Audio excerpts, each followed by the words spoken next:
Breaking news చూస్తున్నాం. AP ఎన్నికల్లో ఘోర ఓటమి తర్వాత తొలిసారి ఈవీఎంలపై సంచలన ట్వీట్ చేశారు వైఎస్ జగన్. న్యాయం అందించడమే కాదు, అందించినట్లు స్పష్టంగా కనిపించాలన్నారు. ప్రజాస్వామ్యం ప్రబలంగా ఉండటం మాత్రమే కాదు, నిస్సందేహంగా అది ప్రబలంగా ఉన్నట్లు కనిపించాలని పేర్కొన్నారు. ప్రపంచవ్యాప్తంగా దాదాపు ప్రతి అభివృద్ధి చెందిన ప్రజాస్వామ్యంలో ఎన్నికల పద్ధతుల్లో పేపర్ బ్యాలెట్లు ఉపయోగిస్తున్నారని, ఈవీఎంలను వినియోగించడం లేదని తెలిపారు. మన ప్రజాస్వామ్యం యొక్క నిజమైన స్ఫూర్తిని నిలబెట్టడంలో మనం కూడా అదే దిశగా పయనించాలంటూ జగన్ ట్వీట్ చేశారు. అయితే 2019 ఎన్నికల తర్వాత కూడా ఈవీఎంలపై అనుమానాలు వ్యక్తం చేశారు చంద్రబాబు. ఆనాడు జగన్ ఈవీఎంల ట్యాంపరింగ్ జరిగే అవకాశమే లేదని, ఈవీఎంలను హ్యాక్ చేయడం అసాధ్యమని తేల్చి చెప్పారు. ఇప్పుడు ఓటమి తర్వాత నాడు చంద్రబాబు మాదిరిగా ఈవీఎంలపై అనుమానాలు వ్యక్తం చేస్తూ ట్వీట్ చేశారు ఎక్స్ సీఎం జగన్. ఇక ఇదే అంశానికి సంబంధించి మరింత సమాచారం ఎగ్జిక్యూటివ్ ఎడిటర్ శివప్రసాద్ మరింత సమాచారాన్ని లైవ్ లో అందిస్తారు. రైట్ సార్, చెప్పండి.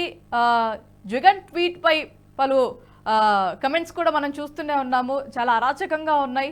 అప్పుడు ఈవీఎంలకు ఎలాంటి హ్యాక్ జరిగే అవకాశం లేదని తెలిపిన జగన్ ఇప్పుడు రీట్వీట్ హ్యాకింగ్ జరిగింది అన్నట్టుగా చేశారు. మరి దాన్ని ఎలా చూడొచ్చు అని అంటారు?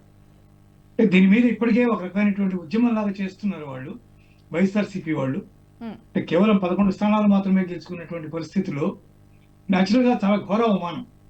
2019తో పోలిస్తే 23 సీట్లు చంద్రబాబుకి వచ్చాయి ఆ రోజు. ఈ రోజు 11 సీట్లు జగన్కి వచ్చాయి. అంటే అందులో 11, 22 అయితే ఇంకో సీట్ ఎక్స్ట్రా చంద్రబాబుకి వచ్చింది డబుల్ చేస్తే. దాంట్లోంచి 11 సీట్లు మాత్రమే వచ్చాయి వీడికి. ఈ ఘోరమైనటువంటి అవమానం. అంటే ఆయన జగన్ ఇచ్చినటువంటి ఇంటర్వ్యూస్ కూడా మనం చూసాం. చాలా ఇంటర్వ్యూస్ ఆయన స్పష్టంగా మాట్లాడారు. Why not 175? ఖచ్చితంగా తీరుతామని చెప్పి. అట్లాంటి పరిస్థితుల్లో ఇంత దారుణమైనటువంటి అవమానం ఒకసారిగా జరగడాన్ని ఎవరైనా జీర్ణించుకోలేరు. చంద్రబాబు అయినా జీర్ణించుకోలేకపోయారు ఆనాడు. ఈ రోజు జగన్ కూడా దాన్ని జీర్ణించుకోలేకపోతున్నారు. కానీ ఎవరు ఓటమి పాలైనా, ఎవరు ఓటమి జీర్ణించుకోలేకపోయినా ఈ రకమైనటువంటి వైఖరి వహించడం అనేది చాలా స్పష్టంగా మనకు కనిపిస్తుంది. ఈవీఎంల మీద తప్పునెట్టి ప్రపంచ దేశాలన్నీ కూడా, చాలా దేశాలు కేవలం పేపర్ బ్యాలెట్ మీద ఆధారపడి ఉన్నాయి, ఈవీఎంలు అవసరం లేదు మనకి అనేటటువంటి వాదన తాము గెలిచినప్పుడు కూడా చేసినట్టయితే అది సమంజసంగా ఉంటుంది. ఆ రోజు చంద్రబాబు విమర్శ చేసినప్పుడు మరి జగన్ దాన్ని సపోర్ట్ చేశారు కదా, ఇందాక మీరు చెప్పినట్టుగా. ఈ రోజు మరి చంద్రబాబు మళ్ళీ ఆయన విమర్శించుంటే చంద్రబాబు దాన్ని సపోర్ట్ చేస్తున్నారు కదా. మరి జాతీయ స్థాయిలో ఒకవేళ దాని మీద ఏదైనా అనుమానాలు ఉంటే దానికి సంబంధించినటువంటి నిపుణులతో ఏదైనా ఒక సెమినార్ లాగా ఒకటి ఏర్పాటు చేసి, ఎవరైనా దాన్ని ప్రూవ్ చేయదలుచుకుంటే ఓపెన్ ఛాలెంజ్ చేసి జాతీయ స్థాయిలో, రాష్ట్ర స్థాయిలో కొన్ని చోట్ల జరిగినాయి, చిన్న చిన్న ఎక్స్పెరిమెంట్స్ చేశారు, ఇటువంటి సందర్భాలన్నీ కూడా కనిపించినాయి మనకి. కానీ జాతీయ స్థాయిలో అటువంటి ఏదైనా ఉంటే ఒకవేళ వాళ్ళు ఏర్పాటు చేసి దాని మీద కనుక ఒక నిర్ణయం తీసుకోగలిగితే క్లారిటీ వచ్చేస్తుంది. ఓటమి వచ్చింది కాబట్టి మాట్లాడడం అనేది ఎప్పుడు కూడా సమంజసం. వాడు దాన్ని ఉద్యమాలుగా తీసుకున్నట్టుగా మనకు చాలా స్పష్టంగా తెలుస్తూ ఉంది. సోషల్ మీడియా మొత్తం మీద కూడా కేవలం ఈవీఎంల కారణంగానే ఓడిపోయారు వైఎస్ జగన్ అనేటటువంటి ఎస్టాబ్లిష్ చేయడానికి వాళ్ళు ప్రయత్నం చేస్తున్నట్టుగా మనకి కనిపిస్తూ ఉందని చెప్పవచ్చు. భారతి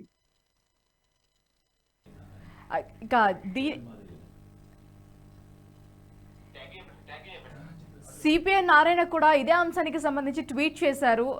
జగన్ ఏదైతే వైఖరిలో ట్వీట్ చేశారో ఈయన కూడా అదే వైఖరిలో ఈవీఎంల గురించి మాట్లాడారు. మరి దాన్ని ఎలా చూడొచ్చు అని అంటారు? అదే, అంటే ఎవరైనా, నారాయణ కావచ్చు, లేకపోతే ఇంకో పార్టీ నాయకులు కావచ్చు, ఇంకొకరు కావచ్చు, జాతీయ స్థాయిలో దాని మీద ఒకవేళ చర్చ జరగాలనుకుంటే ఒకవేళ ఈవీఎంలకు సంబంధించి మీ జాతీయ స్థాయి నాయకులతో మాట్లాడండి.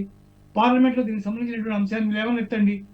అక్కడ ఏదైనా ఒక సెమినార్, ఒక టెస్ట్ లాగా పెట్టి అక్కడ ఏదైనా ఎవరైనా ట్యాంపర్ చేయగలిగితే ఒకవేళ ఈవీఎంలను తొలగిద్దామని ఒక నిర్ణయం తీసుకోండి.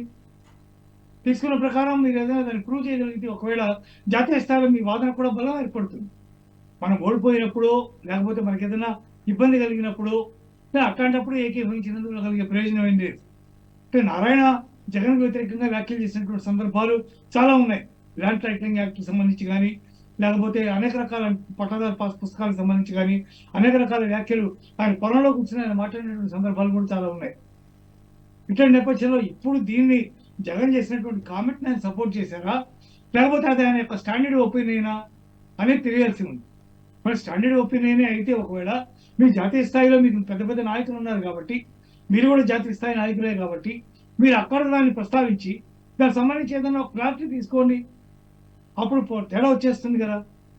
ఇన్ని పార్టీలు దేశవ్యాప్తంగా ఇన్ని రకాలైనటువంటి ఎలక్షన్స్ జరిగినాయి. ఇప్పుడు ఈవీఎంలో కనుక తేడా ఉంటే భారతీయ జనతా పార్టీ టోటల్ 400 పైన సీట్లు సంపాదించుకోవచ్చుగా వాళ్ళు అధికారంలో ఉన్నప్పుడు.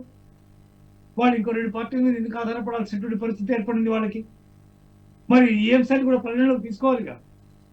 తమిళనాడు మొత్తం వాళ్ళే గెలిచేయచ్చుగా, కేరళ మొత్తం వాళ్ళే గెలిచేయచ్చుగా. వాళ్ళు జనం నమ్మరేమో అనుకుంటే 10 సీట్లు కనీసం బీజేపీ గెలవచ్చుగా, తమిళనాడులో 10, కేరళలో 10 గెలవచ్చుగా. మరి యూపీలో 6 సీట్లు ఎందుకు పోయినాయి బీజేపీకి? వాళ్ళు ట్యాంపరింగ్ కనుక చేసేటైతే. కాబట్టి అలా ట్యాంపరింగ్ చేయగలిగే అవకాశం ఉంటే ఏ పార్టీ ఎవరు అధికారంలో ఉంటే వాళ్ళు చేయొచ్చు. మనం అట్లా అనుకుంటే భారతీయ జనతా పార్టీ అధికారంలో ఉంది, జగన్ ఇక్కడ అధికారంలో ఉన్నారు, ఆయనే చేయొచ్చుగా. అంటే దీని మీద ఎవరి కుట్ర ఉంది దీంట్లో? చంద్రబాబు అక్కడి నుంచి వచ్చే ఈవీఎంలని ఆయన ఎట్లా ట్యాంపర్ చేశారు, ఎట్లా చేయించగలిగారు? జాతీయ స్థాయిలో ఏమైనా సహాయం తీసుకున్నారా?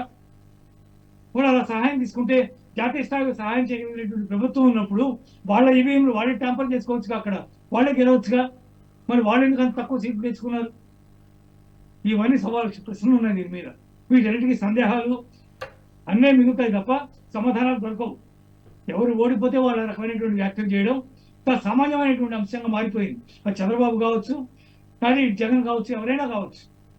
అందువల్ల వీటన్నిటికీ జాతీయ స్థాయిలో పరిష్కారం కావాలి.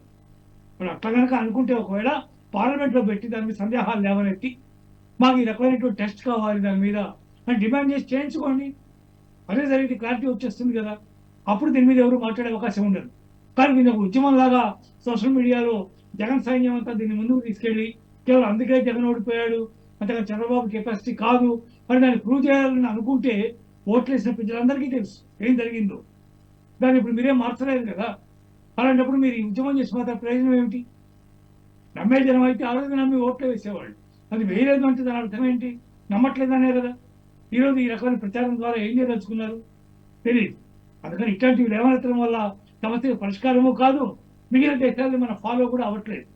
ఆయా దేశాలు ఎట్లా ఉన్నాయో ఆ ప్రకారం మనం వెళ్తున్నామా? మనదైనటువంటి రాజ్యాంగం మనకుంది, మనదైన సిస్టమ్ మనకుంది, మనదైనటువంటి గౌరవం మనకుంది. ఈరోజు ప్రపంచ స్థాయిలో భారతదేశానికి ఒక ప్రత్యేకమైనటువంటి గుర్తింపు ఉంది. అన్ని విధాలుగా ఆర్థికంగా కానీ, సైనిక పరంగా కానీ, అణు సామర్థ్యం కానీ ఏ రకంగా తీసుకున్నా సరే భారతదేశం ఒక గొప్ప స్థాయిలో ఉంది ఈరోజు. అట్లాంటి పరిస్థితిలో ఇంకొకరు ఎవరినో చూసి నేర్చుకోవాల్సినటువంటి అవసరం మనకి లేదు. మనలో ఏదైనా ఇంటర్నల్ గా ఉంటే అది జాతీయ స్థాయిలో తీర్చుకోవాల్సిన అవసరం ఉంది. అలాంటి పని వాళ్ళు చేయాలి తప్ప ఇలా మాట్లాడినందువల్ల కలిగే ప్రయోజనం లేదనేది నా ఉద్దేశం. Bharati. Right sir, thanks for the update.